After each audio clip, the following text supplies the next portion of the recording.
because you never know when a championship opportunity is just going to fall out of the sky. Go to sleep! GTS! CM Punk is an 8-time world champion!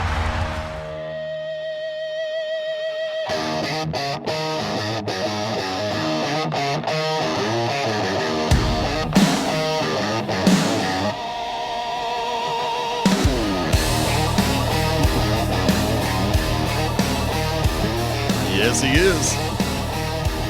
We'll say greetings, good afternoon. How you doing? 20 minutes after the top of the hour on this Wednesday afternoon, 8th day of July. Got it right this week. Welcome into Beyond Ringside Live from the undisclosed location. Yours truly, the Magic City Motor Mouth Fast Teddy Layne. Welcoming in tag team partner, the promoter, the trivia master, the incomparable Shane Noles. What's up, good sir? It's Hump Day. I really hated Geico for that. I'm not kidding. I hated Geico for that. Well, my reference was to the tag team, the Ding Dongs, created by Jim Herd. I'd forgotten all about that. I'm sorry, I screwed the pooch. No, you didn't. No, you didn't. No. No, I did. The Ding Dongs debuted. It was the Hunchbacks that he drew up that never debuted on television, thank God. No, you had no way of knowing that the first thing to pop into my head was going to be that damn Geico camel. Hyundai! Oh, I did. It's like, shoot me now. Plain and simple. First off, thank you for everybody tuning in through BeyondRingside.com, ProWrestlingRadio.net, Streama, TuneIn, Radio.co, Radio.net. More ways than I've got active brain cells in the last couple of days. That count has seriously been in question. Chaos, we survived the 4th, I do believe. Real quick, I want to say a very special thank you to everybody who came to hang out all the way through the heart of the batting order, as I call it. Actually went into a little bit, well, I tried to go into crash mode yesterday, and it didn't work. Yard work never ends. That's the easy way to say it. 5 pounds lighter later, and some shrubs actually not wanting to be cut. So I'm just going to go ahead and get a flamethrower and burn them. I don't care. Operation Scorched Earth. Let's dive straight on into it. Coming out of this past Monday night on Raw, questions were answered. Lo and behold, when was CM Punk going to finally come back? Duh, Chicago. Would I have been surprised if he had not been there? Yes. Was I surprised that they brought him out straight for the World Championship? Let's get it right. It is the Undisputed title. Michael Cole in the soundbite during the cold open made the statement, 8-time world champion. No, the belt that he's going for was not the world championship that is being held by Roman Reigns. The current champion, Sami Zayn, was the undisputed champion, which is the belt over on the blue brand. So, we all make mistakes. I'm not going to crucify Cole for that, but I'm just going to sit back and say, wrong answer, redo the call, come back. I'm waiting. Send me the new soundbite. I'll be ready. We wondered how long Sami Zayn was going to hold the title. We were all, the majority of the message boards and comment sections were going, oh my God, if Cody gets this thing back this quick, we're going to kill him. So to speak, I would never promote actual physical violence unless it's against a box of popcorn. And then all bets are off. May go flying halfway across the bar. But a lot to unpack just from Monday night. Let's take it all one step at a time. Shane, brand new WWE Undisputed Champion in the form of one CM Punk. Sir?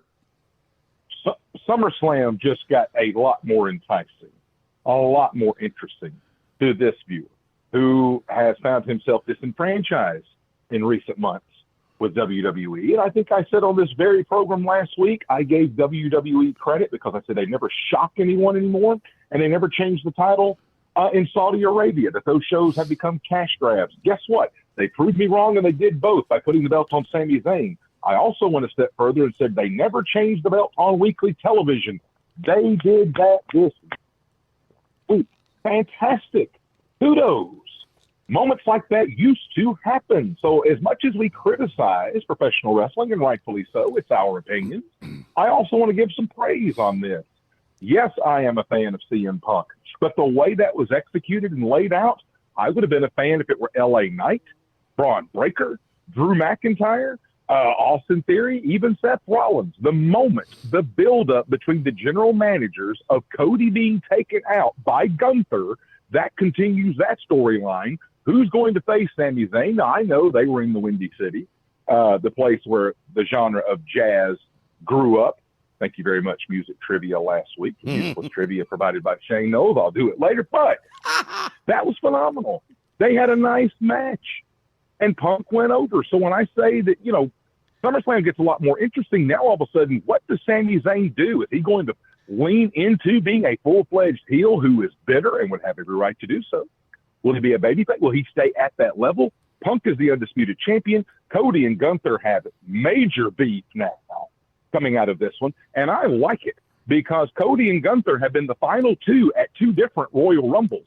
Yes, they faced off in Saudi Arabia, but with that angle, destroying Cody with a powerbomb and him bleeding in the opening segment of Raw, I go back to what I said about AEW, that they did tables burning in the opening match.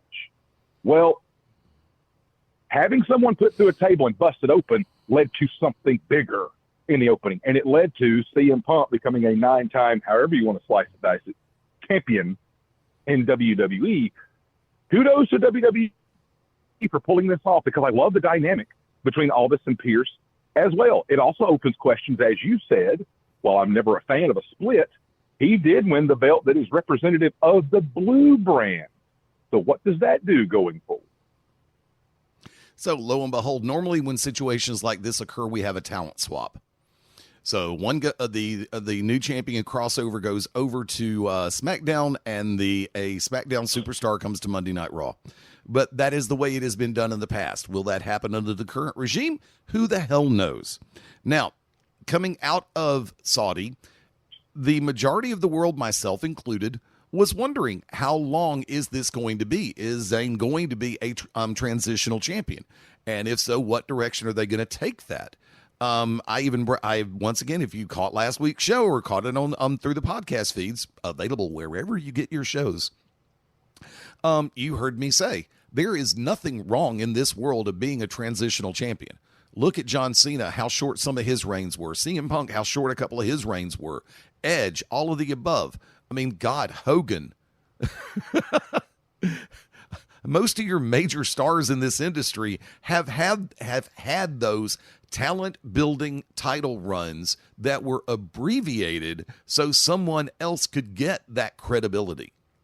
So, 9 days. Okay, look, people to this day in calendar year 2026 still acknowledge the fact that even though technically it was 6 days, somebody even tried to say 5, Tommy Rich, somebody say something about 10 pounds of gold. Now, I can't do his voice to save my ass right now. But once again, Tommy Rich, wildfire personified, so to speak. National Wrestling Alliance World Heavyweight Champion. Held the belt for a week. Guess what? Even how many years later, still recognized as a world champion.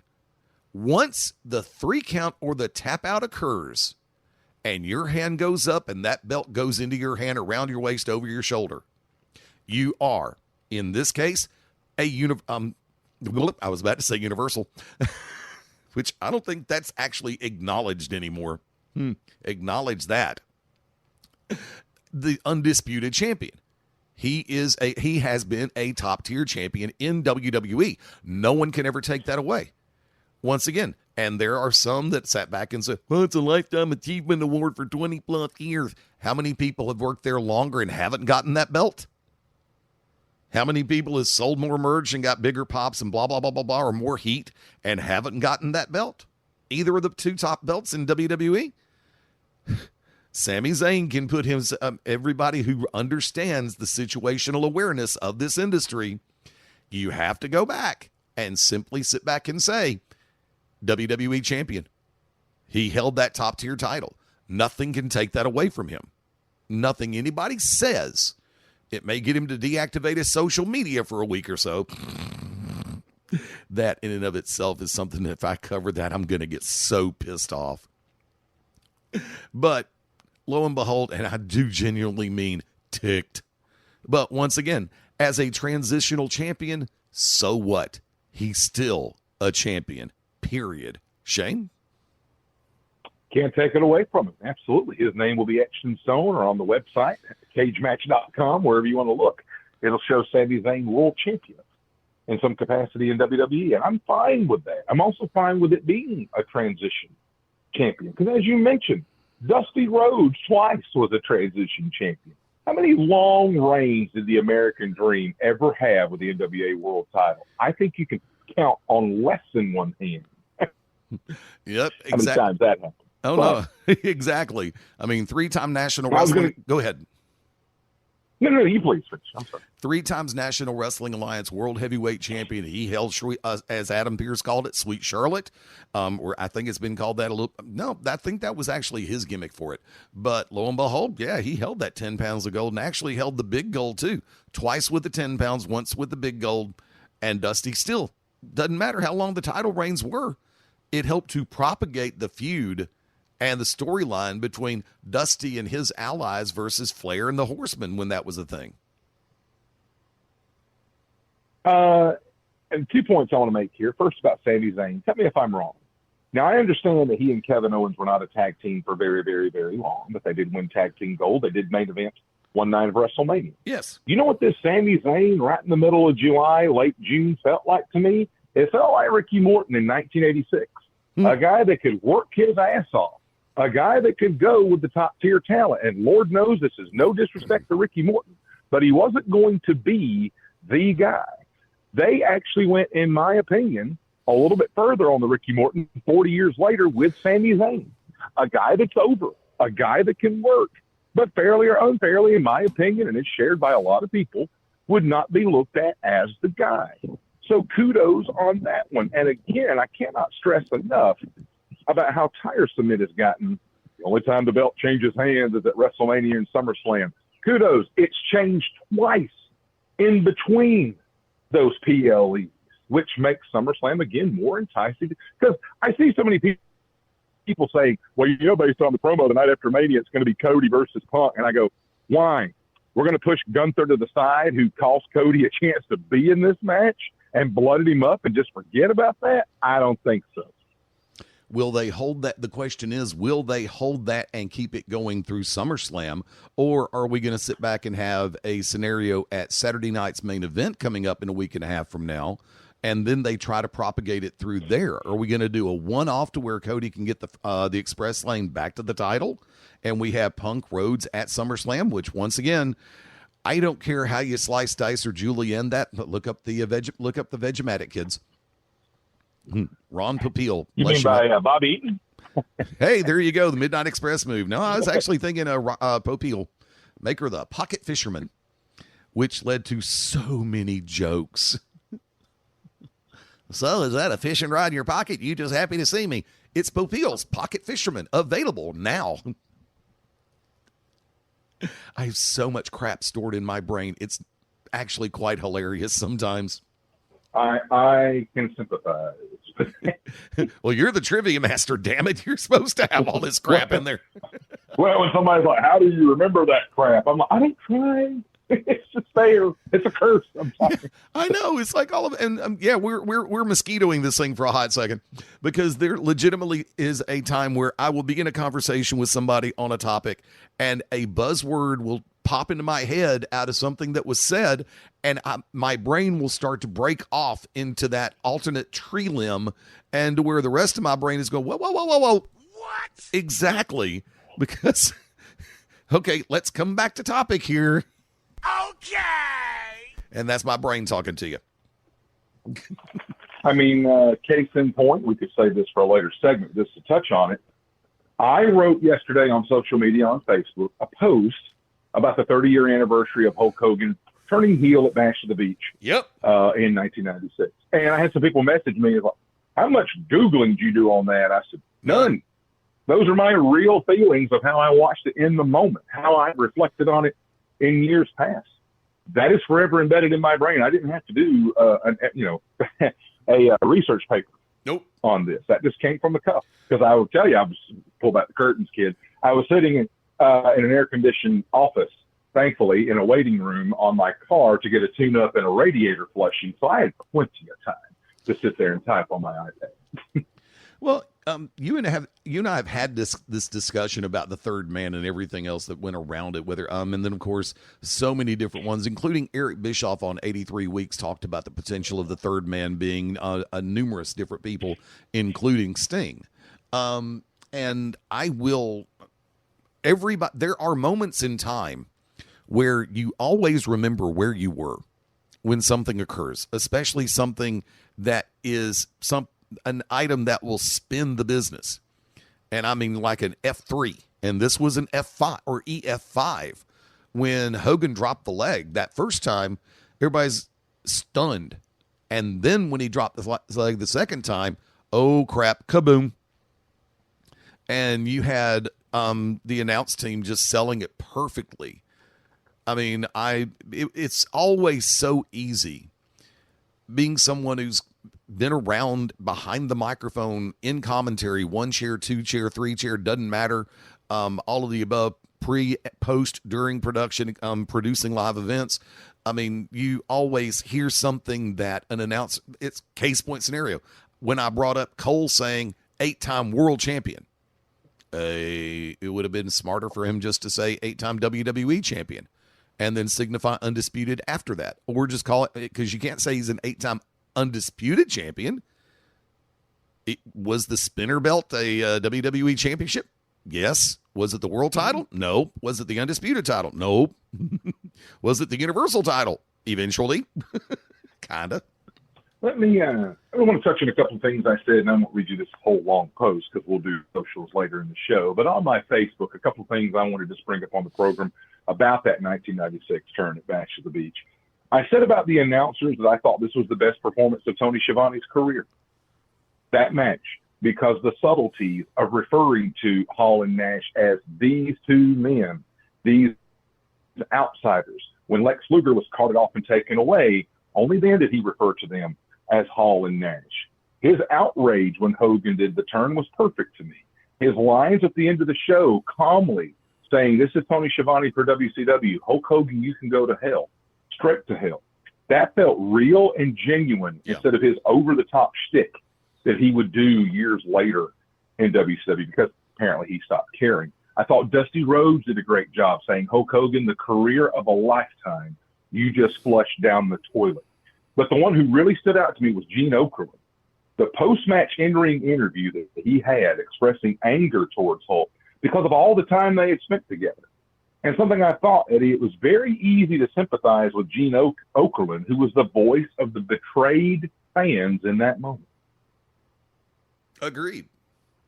And I'm going to lay this out there, but I'm not going to go extended play on it. We got about 2 left in the segment. And the art form in play for those doing commentary, and I'll stop there to jump on the point where you brought up eventually Schiavone stopped caring. You get to a point where even you think that you can't sell a moment because it comes across on television and your monitor as so bloomin' preposterous. Case point scenario, David Arquette. Case point scenario, finger point of doom. Or finger poke of doom. I mean, there are certain things that are put on that you don't know exactly how they're going to end. And you see it as it's coming through, and your brain is going, what the mortal effing hell are they going to try to get? Do they want me to say about this crap? The company